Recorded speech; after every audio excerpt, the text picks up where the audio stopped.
Is that, I'm going to guess, it's either instant decaf coffee or else it's Bovril oxtail. Were you going to say Bovril? Yeah, Is that not the Australian thing, no? that's Marmite, I think. What's that barley water that's next to the cordials? Yeah, Cordial. barley water is the same as cordial, which is a dilutable fruit juice drink. Yeah, I've never had the barley. Haven't you? It doesn't seem right. What was that barley drink that you can make that's like tea, but it's not actually Ovaltine. Yeah, is it? Yeah. I feel like you drank a lot of Ovaltine. I wasn't mad at it. I was more of a hot chocolate man. I don't like the way you looked at my chest when you said that. With all the signs of it, huh? Ovaltine is... My grandmother would have drank a lot of Ovaltine in her day. Someone went to put it away. Do you know what's a really common food trait among pretty much all the cultures around the world? Fermented foods. Fermented foods, yeah. You were on some fermented foods buzz a few years ago, weren't you? Yeah, it does actually make sense. So apparently fibre isn't very good at changing your gut microbiome in any direction. Fermented due to the fact that fibre just kind of roots it out? That's not to say fibre is not important, but if you're specifically looking at an altered gut microbiome, fermented foods is the important part, and then a diversity of fermented foods is probably the most concise training knowledge they would have for microbiome. Everything else is like, well, I don't know, it's really, really important, but I'm not really sure. They also know that if you have a gut microbiome problem, right, fecal transplants, which I do, which are treated, so they don't just shove poop up your ass, that way. People think like that's what I thought it was. No, that they treat it, centrifuge. That's why you got that big bag of capsules. Coffee enemas, they treat it like it's spun down, like it's very very different. It's not literally injecting poop up your ass. That's how you get probably an infection and other terrible diseases, I suppose. But somewhat concerning. But it affects mental health outcomes, like serious ones like schizophrenia, bipolar and stuff. It also really interesting is the fact that certain oncology drugs work better with better microbiomes. So your chances of being treated for cancer, if you have a particular type of gut microbiome, work better. Treatment outcomes are much better. I suppose that kind of makes sense when you think different people react to drugs in different ways as well. Like there has to be a gut microbiome thing going on there with paracetamol. Yes. That means you might process it better than someone else, or someone else might process it better than you. I just kind of wonder, like how it affects the Nasanol. I've just been... That was the only thing I was thinking there. Nuking my gut microbiome with Snazolol. I'm just kind of wondering, like, how does... Like, you have to look at Il in there, right, and think, that's clearly given him some kind of positive feedback. Like, they're heavily related to, is it serotonin or dopamine? I can never remember which, your gut, Can't remember specifically now. One of them has a really strong influence. I suppose they're both related to each other, but... Yeah. Like...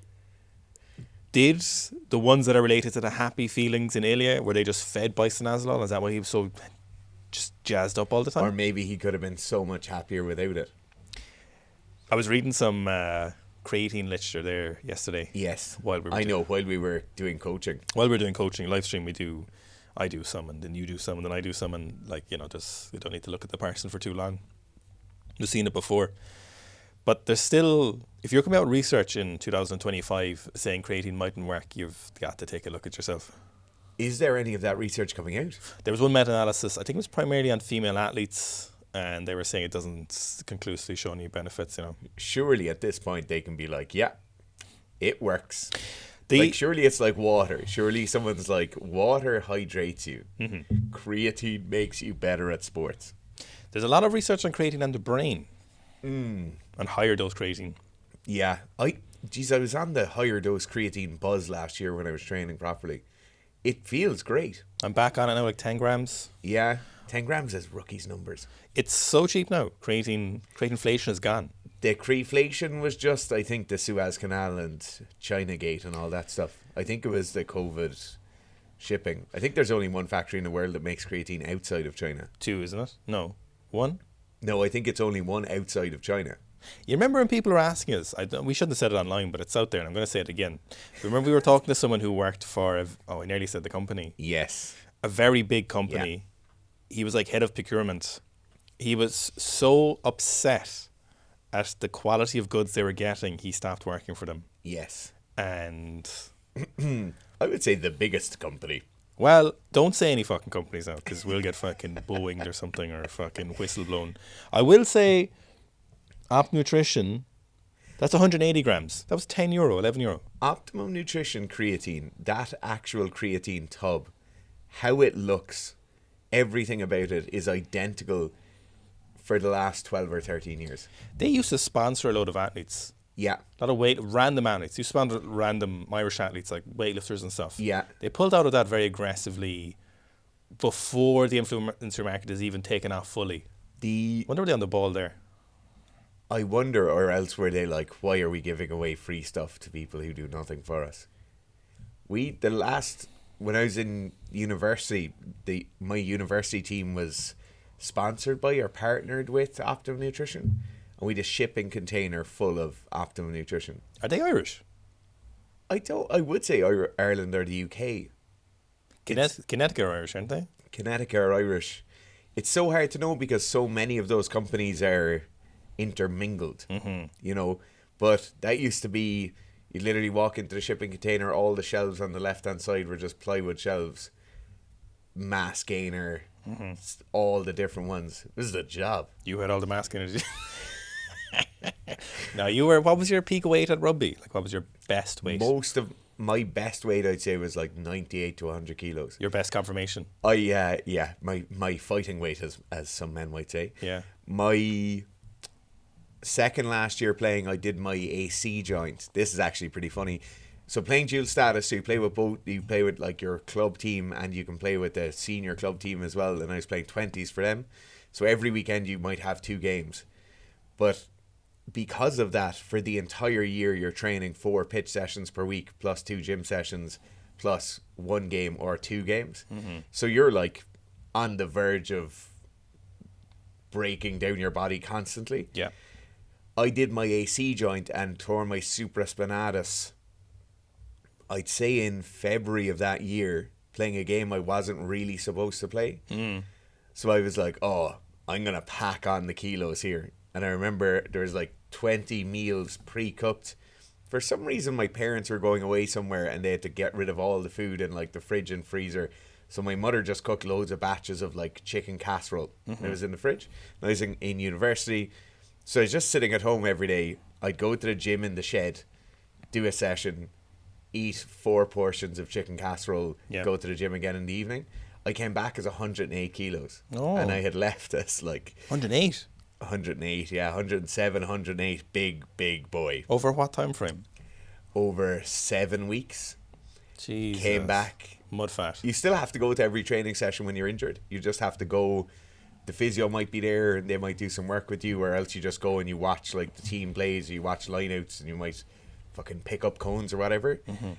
Obviously the coaches aren't really looking at you, and I walked up first training session back, and you wear like a warm-up top, like that loose kind of rain jacket material. Walked up and the coach just like grabbed the warm-up top, thinking it was the loose part of the warm-up top, but like grabbed my tit.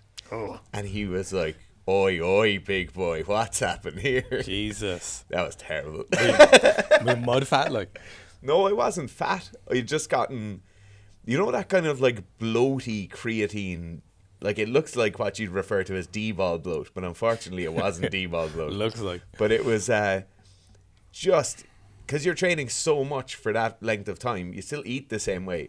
Like, every day before training, I'd have a packet of digestive biscuits and probably half a tub of peanut butter. Half a tub of peanut butter? Peanut butter in the, like, coffee cup holder in my car. And I'd just sit in the car scooping peanut butter with a digestive biscuit. What position were you playing? 6 back row. Oh, okay, fair enough. But what? Still too skinny. Like, I used to wake up every morning with abs. And then by the evening, I'd have eaten the bloat into myself so I would no longer have abs.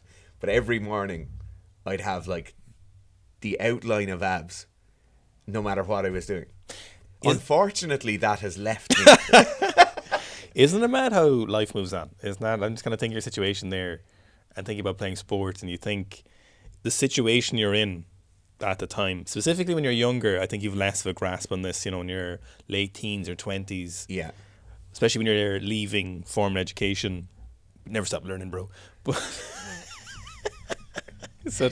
when you're in those positions and, you know, there's a well-defined path for your life and you know there's something else coming in the future, but you're just not really sure what it is and what it could be, and you've probably a fair idea. You assume you're going to go through a career. You don't think you're going to be making YouTube videos in 10 years' time. No.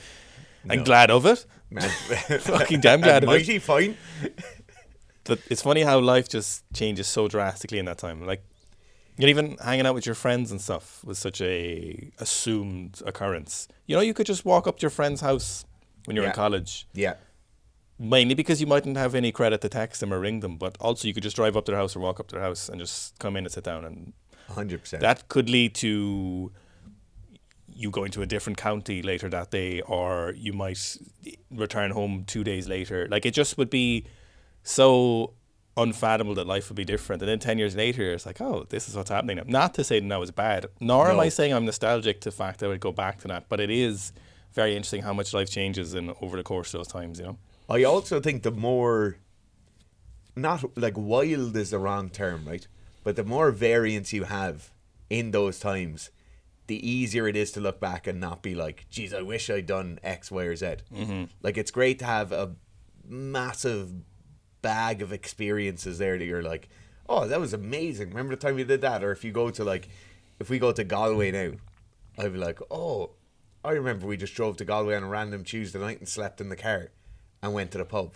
But like, it makes, I think, having as many varied experiences as possible makes it a hell of a lot more enjoyable. One thing I worry about for this current crop of teenagers and the early 20-years is the kind of hustle culture, that grind. Especially if you're watching us, it might be easy for you to be watching someone like Sam Sulek and saying, look, I think it's fair to say he's some kind of introvert, but you could be watching anyone doing anything around that, or any number of influencers that Zach is attacking at the moment, and fairly so.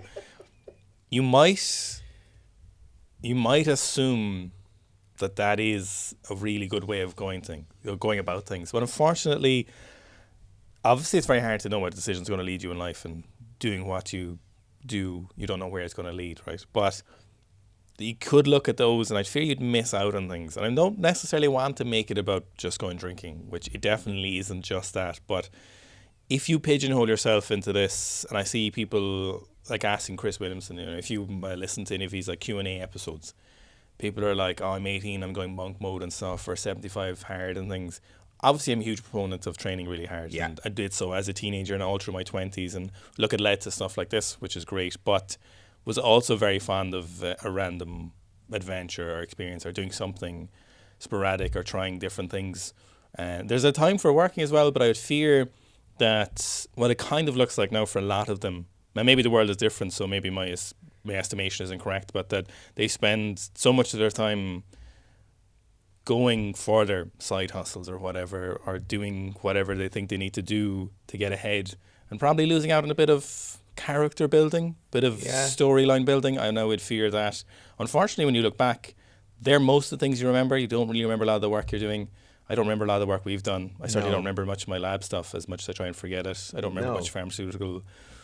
You know, you don't really remember those things. Now, whether that's a good or a bad thing, I don't know. But I'd fear, if you're listening to this and you feel like you're down that path, there is a room for just fucking off, you know.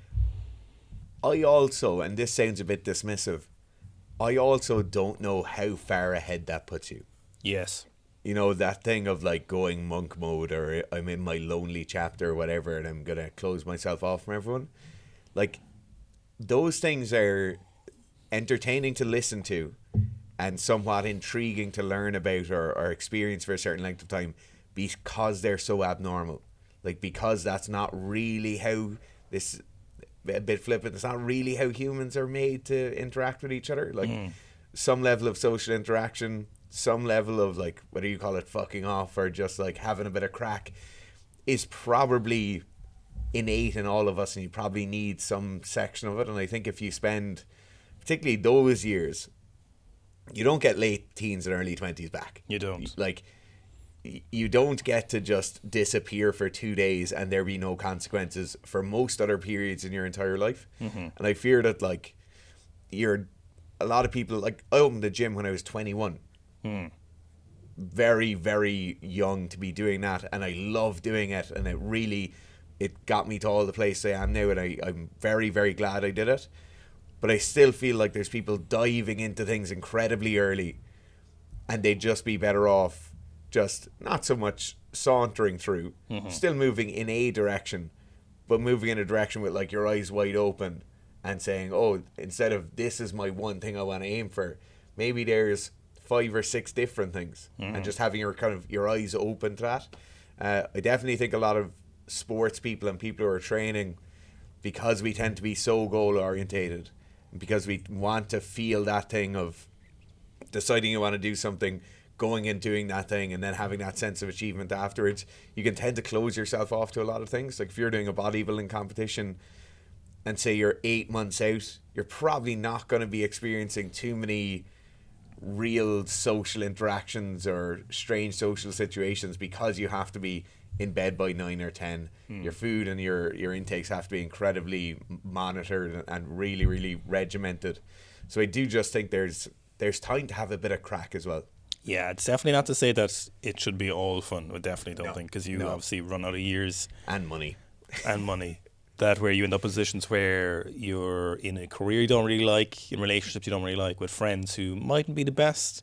That's another thing I hear a lot as well, and it definitely makes me concerned, where people are like, you know, you haven't changed, or your friends haven't changed, you've just outgrown them and stuff. And you're like, oh, that's a really weird thing to go about, you know, just because maybe your friends are perfectly happy and they don't particularly care about making in excess of $1 million a year. You know, it's a bit of the main character syndrome, I think, and I find it very strange. And look, obviously, if your friends are drug dealers and you're getting into gang wars, fair enough, leave your friends behind. But if you're trying to start your own drop shipping business, selling naggins, like don't drop your friend because he's happy being an electrician. Like, it's very strange. But to be honest, if you knew someone is like that, then that group of friends that got left behind are better off without you. If you're that kind of person. We were at a friend's house who was home from America. We see him like once a year now. And we were there for like 2 or 3 hours. I was there for like 2 or 3 hours. That's the most you can get as an adult. And you're like, this is so precious, you know, compared to when you're younger. So I'd fear that if you're in those 20s and you're in this kind of grind set, which is definitely becoming more common. I see these fucking teenage influencers in Bali eating steak off a chopping board, and like the day in the life of a CEO, and like, what are you talking about? Like, what are you talking about? I don't know. I hope it's satire, but those experiences become rare just due to the nature of your life and your responsibilities growing. And so if you don't capitalize on them when you're younger, when you can have a higher frequency and less responsibility, I think maybe you'll end up successful, but there's plenty of time to be working later. That's my only fear. Yeah. You know, even like, I'm picking on Sam Sulek because they just literally saw a clip of him talking about why you shouldn't be drinking, you know, and while everyone else is partying, you're at the gym working and stuff, and you're like, you could do both, like. Yeah. Maybe it's not encouraged. I know alcohol is getting a better rap and a worse rap, and that's probably fair. I'm not a major drinker myself, but it's this idea that it's all into that and there's nothing else. You're definitely losing some. But people have less friends. A lot of statistics. Yeah, that's what I was about to say, is those, like, I'm in a really unique situation where I have a group of probably 10 or 12 lads who'd be very close since we were kids. And like, that just doesn't happen that often, or like, people don't stay that close to each other because you move away for college or because of all these different things. But you don't make buddies like that in your 30s and 40s. And you certainly don't make a group of friends like that in your 30s and 40s. You'll have like people you might become really close to in different situations through different friend groups or work or whatever.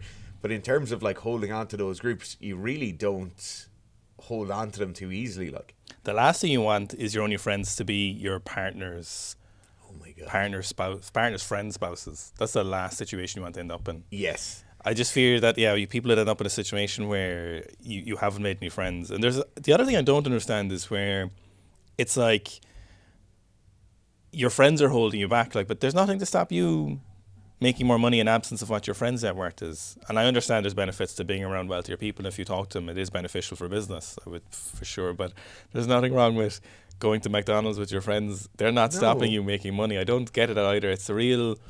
I think, unfortunately, it's probably a symptom of the individual who probably wasn't the most socially adept, not singling anyone out in this case, and then rather than admitting that, you know what, it wasn't really great at talking to people or interacting with them, and then they've ended up in a position of success.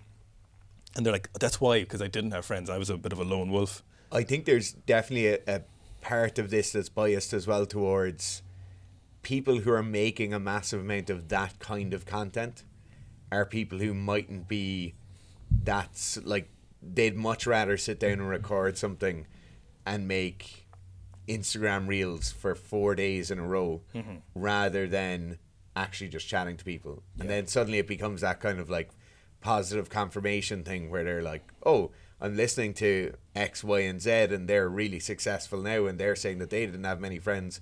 Maybe they're putting out so much stuff on social media as a way of having some level of social interaction with people, and then it becomes that kind of positive reinforcement thing where they put out more content because they don't have other forms of social interaction, and then because of that you think that that kind of monk mode is the best way to go. Like, even I do want to emphasize I'm not just talking about going on the piss with your friends. Yeah, no, it's not that. Like, I constantly see these things with reels where people are making their own not Dungeons and Dragons, one of the tabletop games. Okay. Maybe not Warhammer, maybe it is Dungeons and Dragons, where they go to these like extreme lengths to make this ridiculous tabletop with like smoke machine and lights and stuff, you know, and they're playing. Like, I'm talking about any of that stuff. Like, that's what I'm talking about. Like, those experiences are much more valuable than, I don't know, making an extra 10 grand a month. Yeah, 100%. Particularly in your 20s, it doesn't matter that much to make a load of money. I hope you'd be spending your money. Yeah. As somebody who spent all of their money in their 20s, it's... I was trying to get an estimate of how much money I spent on traveling in 20s. Fit a lot of it in, and it was a lot of money. It was definitely easily a deposit for a house, a big deposit. Yeah. I prefer not to think about those things. Well, if you think about the money you spent on shooting, you'd probably have a heart attack. We'll never add that up again. That's a very scary amount to be spending on what is essentially a hobby. The one thing I will say about that, though, is I spent a massive amount of money on tools. Yes. Which has become invaluable now because I've probably saved myself tens of thousands of euro by being able to do things like that. What age were we when we started Sika? 2017? 2018? 24? That's 8 years ago. Yeah, but 20... Fuck. Yeah, so I suppose on the converse side, we started pretty early in the role of a side hustle. Yes. That's kind of cringy, that word, isn't it? It is. It was incredibly fun. It's not that it's fun now, but I remember when we started that, some of those things were so fun. Like trying to figure out the supplement thing, the ketone thing the first time around. They're all just these bizarre problems that you've never even thought about trying to solve. And it's this whole other, like, it is an incredibly, fulfilling, for want of a better term. It was fun, yeah. It is, like, trying to figure those things out with a buddy is one of the best games you can ever play, you know? Being like, oh, Food Safety Authority of Ireland actually doesn't allow this to be sold. Denied. I was listening to Gary Vee there, and he was interviewing people who were calling in, asking their questions, which I was trying to figure out basically how he was doing, because I want to do it for Sika Strength YouTube so that people can call in and ask us questions. But people were really consistently asking about, they were essentially asking Gary permission to do something, like to start a new business, or they already had a decent business that was making them good money but they kind of hated it, or I don't know, they were working for their parents and it was making good money but they didn't like it. They were all asking for like permission to go, and I'm kind of laughing because, however, 8 years in now, I'm like, starting is the least difficult question. Oh my God, yeah. All the other questions will come along. There's some questions you don't even know you should be asking until you've already learned all the mistakes, and then you're like, oh, this would have been handy. We were watching a different advisor there recently, and they were talking about a load of stuff, and it was funny because we were agreeing with most of it. We were like, yeah, that unfortunately took us about 4 years to realise. Yeah. That'd have been really handy 2 years ago if we had that knowledge now, you know, so that's why I'm trying to look for it a little bit harder. But when people are asking you like, oh, I want to start my kite making business, and I don't know, should I? And you're like, that's the least important question. No, just do it.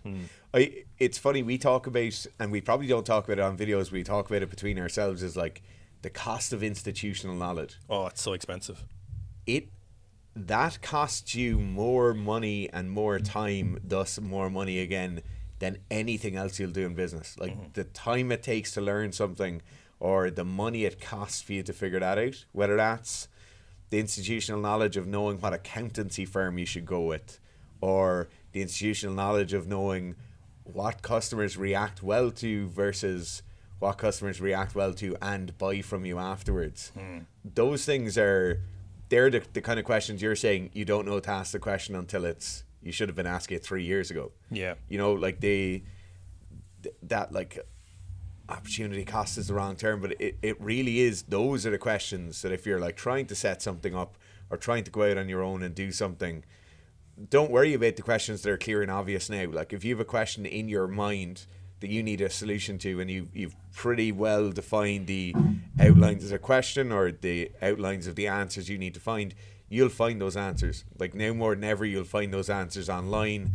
You'll find those answers in terms of reaching out to people online who you see making stuff about it, or other companies who are doing a similar thing. But it's those questions you haven't even thought of is where you'll get caught. Like it's those unforeseen speed bumps or unforeseen potholes in the road is where you'll actually get caught. I wish there was the equivalent of Sika strength. You know, when an athlete calls us, we get a consultation and we tell them exactly what to do. Maybe there is equivalent and we don't know who they are, where you fix their athletic performance. Who is the Sika strength of business? You know, who can we call and be like, no lads, this is idiotic. We were only talking today, we're building a landing page for the app. And I was saying it's amazing how many people are on the app considering we don't have a landing page. We just had links to the app and Play Store. Like we were looking at people breaking down different landing pages, you know, and you're like, oh yeah, we didn't even have a landing page, which is kind of ludicrous when you think about it. Yeah, there's a number of those situations where I feel like when we're giving a seminar and I'll walk behind someone as they're squatting and I'll be like, just put your heels a little bit wider. Keep your toes in the same place. Just bring your heels out a little bit, and they'll do a squat and they'll be like, oh my God, that feels amazing. Or you'll talk to someone like when we were in Paris last year, loads of people were talking about the programs. They're like, my weightlifting was stalled for ages and I did the weightlifting 2.0, whatever it is, and it suddenly changed. There has to be that person out there for running businesses. The really interesting thing about that is you lose a little bit of the gratification in some way, or it can be easy to lose appreciation for that kind of progress that people get because it comes par for the course. Yes. Like I had a lifter last year, had progressed in 2 years, was stuck on like 100, 135. After 3 months, we did like 120, 150, you know, 145, clean 150. And you kind of just, when you see the numbers on paper, you're like, you know what, that is actually pretty good. But you can lose appreciation for the progress people get. You know, a lot of marketers talk about that it's not really about you, it's about what the person can get out of it. You're not selling a drill, you're selling the hole in the wall that'll hang the picture that they want to put up, you know. So it's interesting to think about that, because especially when you deal more volume of athletes, you know, people tell you your PBs and you just kind of, it can be easy not to think about the person on the other side being like, you know, if I added 20 kilos to my snatch now, I'd be pretty happy. That's one of my favourite things. And those coaching streams we talked about earlier, those coaching streams take time, and they're like mentally fairly full on, because you're talking for, was yesterday's one an hour and a half or 2 hours long? Like those things take time, but it gives you a really good refresh of what PBs and what training means to people. Because you'll like read somebody saying like, oh, I got my first 100 kilo snatch or whatever. And at this point, we've probably had 500 to 1,000 people get their 100 kilo snatch running one of the programs. Probably even more. Probably more. Like we've heard from that amount of people, and when you're just reading it, you don't really get that same level of like personal like, that's amazing. Yet somebody puts in a video and they nail the snatch and they slam the bar on the floor and they're like shouting because they're so excited. It's really good to get those kind of refreshes, because as you said, it happens so often that it can kind of lose its immediate kind of zing that it should give you. Yeah, like if you think about, surely we're up there with the most people in history to help people squat a back squat PB. You have to imagine just number of people who directly help. I really have to imagine there can't be that many more people who've done it. There's no way. There's so many people. I'd say there has to be very few people in front of us. To giving people back squat PBs what the Smolov squat program was to giving people knee tendonitis. I actually, yeah, I don't. As you were saying that, I was trying to figure out, like, there's a lot of people run the online templates, and they'll get like German volume training, or they'll do one of those famous named programs. But like, that's not, you're not actually helping someone. Like, a lot of the time that's just a jumble of numbers on the internet. I'd love to know who else has done. Surely other people have done massive amounts of people's back squats. I feel like it's fair to say we're pretty good at coaching. I think that's a reasonable, just by objective results. Yeah. Maybe we're horrible people to be coached by, but I've no doubt. Maybe the results are enough for people to I've no doubt you're a horrible person to be coached by. I think that's fair. I think we're pretty good at social media, like, as in, definitely for what we want from social media, we want to do with social media, which is primarily good education. Yes. And sometimes education when the opportunity arises. Like, we could definitely go more viral with stupid stuff, but I think we're definitely trying to move away from that. I think our least good trait, definitely our worst trait, is our business acumen, our ability. Yeah. It's really unfortunate that people routinely ask us, certainly in this industry, all the time, they were like, how do I make it as an S&C coach, and how do I make it in the industry and stuff like that? And you're like, I don't know. It's really hard because we're lucky because there's two of us, which makes things exponentially better. Yeah. Now, obviously, you getting a wage is stealing money from me.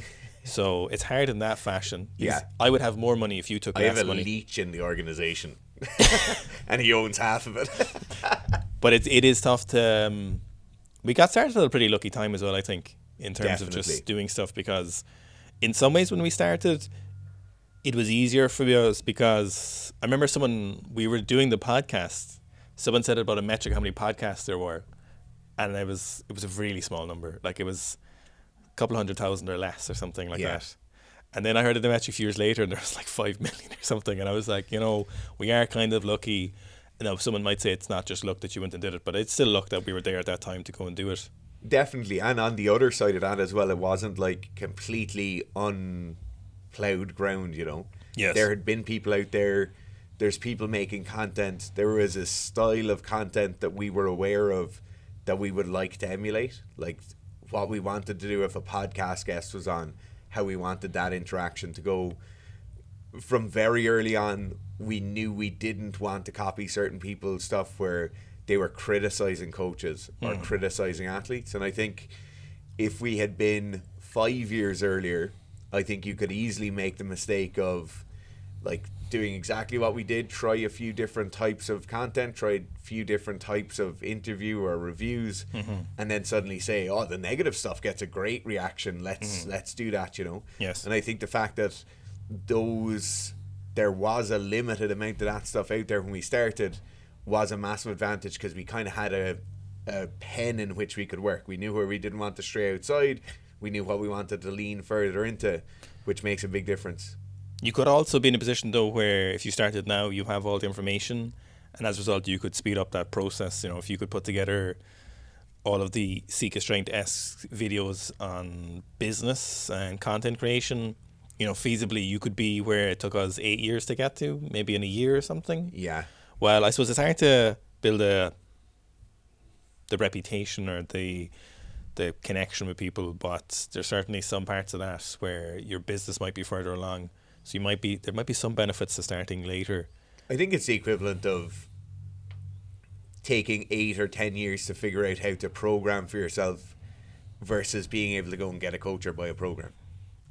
Like you're cutting that time drastically down, like exponentially shorter times to achieve those same numbers, Now whether you get to the point where you're 2 years into weightlifting and you've snatched 140, but you still don't really have a good idea for everything else that comes around training, versus somebody who takes 10 years to snatch 140, who has an incredible intricate knowledge of every different area because they've injured every area of themselves, they've tried all these different programs, and they know what works and what doesn't work, versus just being on that kind of highway to success. Like the highway is great, but you never get to see the other back roads. Yeah, the success would be nice too though, wouldn't it? It would, yeah. I mean, you would just take that 220 squat, wouldn't you? Some way. Yes. Yeah. It's hard to. Maybe you're just justifying it in retrospect. The 220 squat brings up the squat-flation thing, which I think we should probably dig into a small bit more. Squat numbers just mean nothing anymore. I think it's just purely optics. It's obviously, squat-flation isn't real.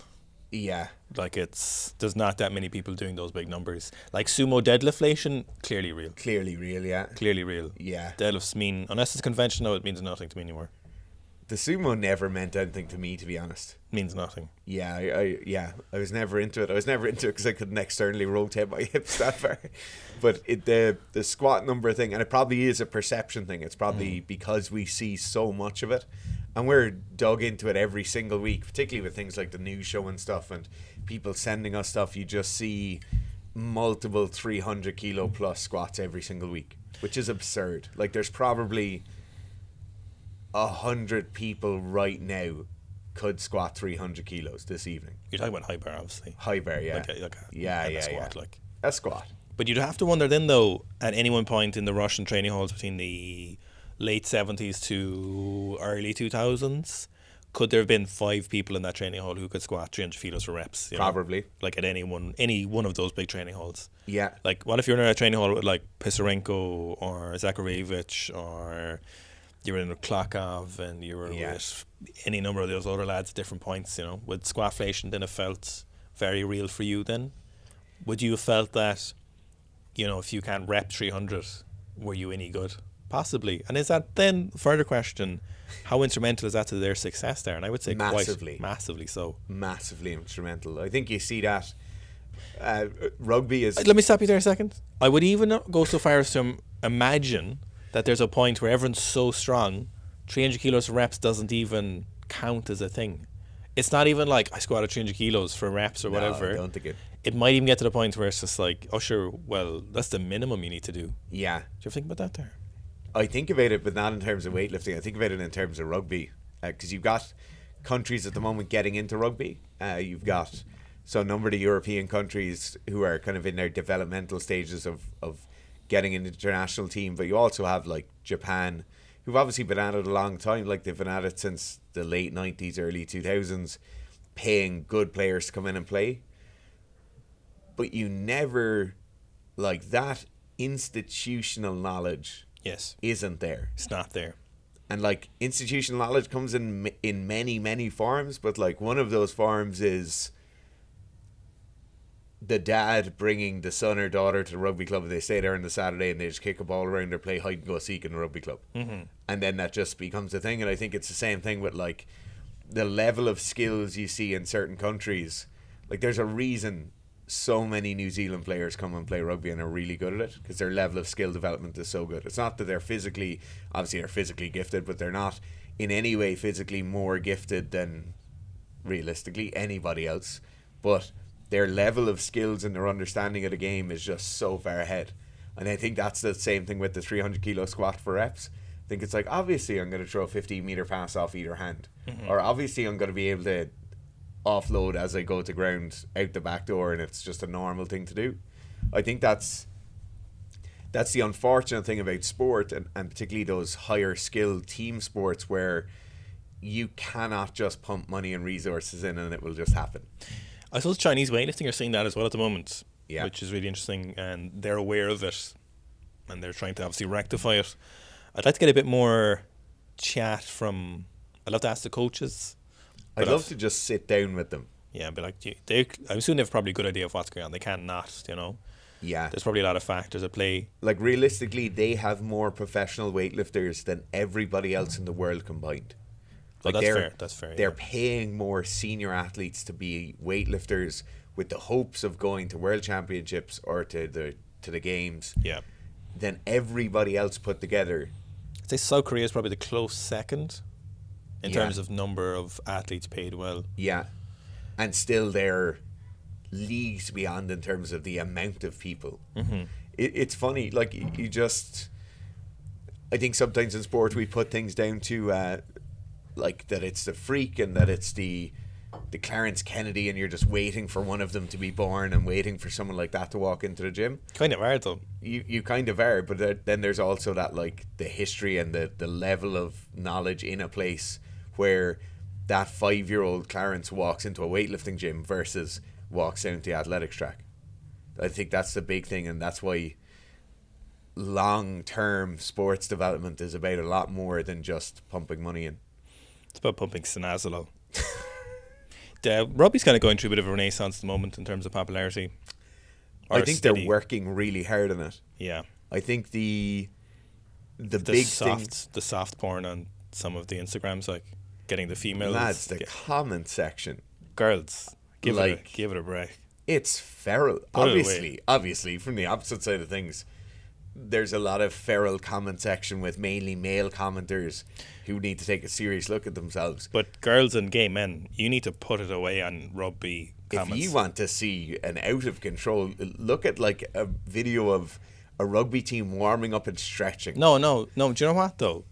The account creators know exactly what they're doing. Oh yeah. I don't need to see Cian Healy doing the splits. Yeah, I don't need to see and I can't even see Cian Healy's face. It's just his ass and his socks. Like I don't need to see who's hot right now in rugby, who's a hunk. Like there were, you know what? No offense to Spain now, but there was this account of the rugby sevens in Spain. Yeah. No offense to rugby sevens. Yeah. But the engagement they were getting was a little bit disproportionate to the quality of rugby that is played in Spain. No offense now to Spanish rugby. But a lot of the comments there weren't even about the rugby, I'll tell you that much. I would say a lot of those commenters weren't even aware it was a rugby team. Like, let alone the fact that we're talking about rugby sevens here, you know? If you don't know what we're talking about and you're listening to this, just this evening when you're on Instagram, go and look through like some of the rugby sevens fans pages. A rugby pass or something. Yeah. And you'll see what we're talking about. You'll see the level of debauchery and objectification that's in the comments. It's kind of funny. It's kind of funny because I think rugby culture is quite brash and it's quite masculine heavy and it has all its own issues. But it's so funny to see that getting attacked. Well, of all male field sports, I would say possibly outside American football, the most popular multi-gender, multi-sex, whatever you want, sport is male rugby. Like you see a lot of staunch female fans, which you don't really see in soccer. See it in GA a bit too, to be fair, in Ireland. Yeah, I think you see it. I think that's an Irish thing, definitely. But across countries, like I'd say rugby is definitely one of the more popular, you know, that's inclusive ones. Yes, yeah, and it's good to see. It's good, like, so rugby is definitely going through a renaissance, and I listen to a lot of rugby podcasts every single week, and it's a major thing that those guys are aware of. So like ex-players and coaches and stuff who have their podcasts, everyone's aware that they're trying to get rugby to reach out a little bit. They're trying to open the doors of rugby. I think that's why people were so disappointed the Netflix thing didn't come back for another documentary. I think that's why people were disappointed with the relative quality of that Netflix thing. I think it's another reason why people are quite disappointed in some of the rule changes. Like there's a host of rule changes at the moment in rugby, if you're not watching it or a fan of the sport, that are being made specifically to make it more user-friendly, in inverted commas. So getting rid of scrums or massively decreasing the amount of time wasted at a scrum by resetting it. Also changing things to make it just a bit more visually appealing to try and stop that kind of long kick tennis game where they just kick a ball over and back. But I think a lot of those things are a bit misguided. Like the increase in media and quality media is definitely a great thing. But I think the changing the sport to make it more appealing to a non-rugby audience is probably not what they need to be doing. Nope, but on that note, thanks for listening. No, thanks for listening to another Shit Talk. And watching, I suppose. Shit Talks are very non-visually interesting.